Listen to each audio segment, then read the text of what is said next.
মহারাজ ও পূজারিনীকে একটু হাসতে দেখে মনটা ভরে গেল। মহারাজ রাগ করে সমস্ত ট্রফি আর মেডেল ব্যাগে ভরে বেরিয়ে যায়। পূজা জিজ্ঞেস করলে সে কিছুই বলে না।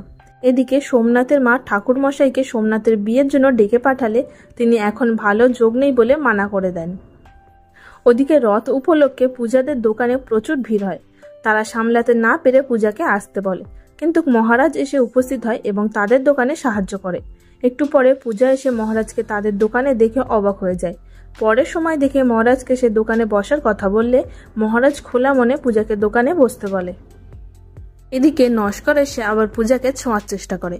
মহারাজ তাকে আবার উপযুক্ত শিক্ষা দেয়। এরপরই আসে সেই শুভ মুহূর্ত যখন মহারাজ ও পূজারিনী একসাথে রথের দড়ি টানে। সবাই মিলে হাসি ঠাট্টা করে। ওদিকে আগামী পর্বে আবার দেখানো হচ্ছে যে মহারাজ সোমনাথের কাছে টাকার হিসেব চাইলে সে উল্টে মহারাজকে মারতে যায়, আর ঠিক তখনই তার বাবা তাকে মারে। তারপর মহারাজও উত্তম পাদ্যম লাগায়।